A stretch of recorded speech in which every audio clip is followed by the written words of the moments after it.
Existen diferentes estímulos que pueden generar daño en las células, desde violencia física externa hasta sutiles alteraciones intracelulares.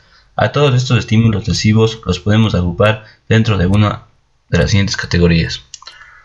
La hipoxia. Esta deficiencia de oxígeno genera reducción de la respiración oxidativa en la membrana mitocondrial interna con la consecuente disminución de ATP. La isquemia. Una reducción del flujo sanguíneo a las células genera deficiencia de nutrientes y oxígeno, generando alteración en el metabolismo celular. Existen diferentes agentes físicos que pueden dañar directa o indirectamente a las células, como por ejemplo tenemos la radiación, las temperaturas extremas como el calor o el frío.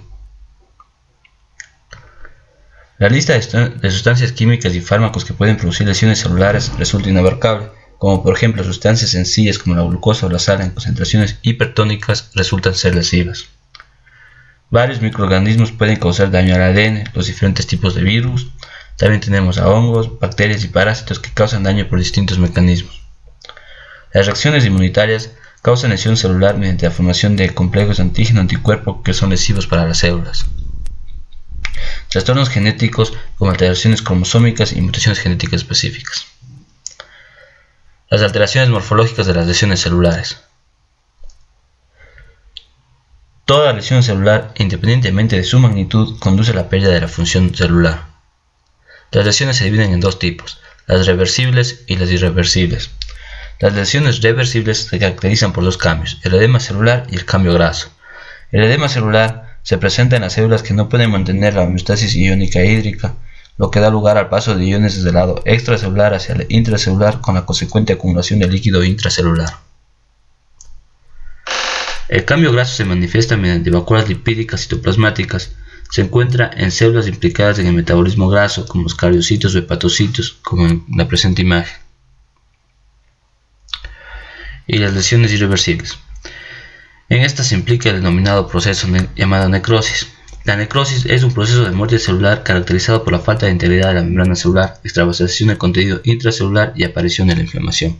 Todos los cambios morfológicos de la necrosis se deben a dos procesos, la desnaturalización de las proteínas y la digestión enzimática del celular. Los cambios celulares de la necrosis son tres principalmente.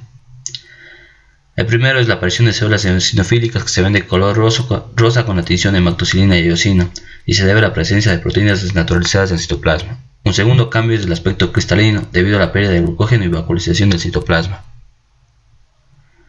Y un tercer cambio consiste en la fragmentación nuclear. La fragmentación nuclear se produce mediante los siguientes tres patrones: la pignosis, la cariólisis y la cariorexis. La pignosis consiste en la retracción nuclear y aumento de la eosinofilia. La cariólisis se da por degradación de ADN que conduce a una disminución de la basofilia, en tanto que la cariorexis consiste en la fragmentación de una célula pignótica. A nivel tisular, la necrosis presenta uno de los siguientes 7 patrones. El primero es la necrosis coagulativa. Este es el patrón más frecuente, en el cual se conserva la arquitectura de los tejidos muertos, como se observa en la imagen, en donde A es un miocardio normal, en tanto que B consiste en un infarto de miocardio. Este patrón es característico de hipoxia en todos los tejidos, excepto en el encéfalo. La necrosis licuefactiva se caracteriza por digestión de las células muertas produciendo una masa viscosa. Se observa en las infecciones bacterianas focales, como los abscesos hepáticos. La necrosis gangrenosa es un patrón especial que se utiliza para determinar una parte distal de un miembro que ha perdido su irrigación y ha sufrido necrosis, tipo coagulativa generalmente, y a esto se subyace una infección bacteriana. La necrosis gaseosa se produce por focos de infección tuberculosa, tiene un aspecto blanquecino y friable parecido al queso.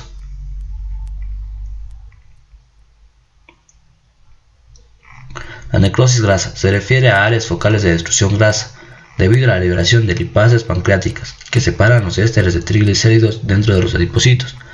Los ácidos grasos liberados de este proceso se combinan con el calcio y dan lugar a la formación de áreas visibles de color blanco tiza. Y la necrosis fibrinoide se debe al depósito de inmunocomplejos en los vasos sanguíneos. Microscópicamente se observa como un depósito rosa brillante en las paredes de las arterias.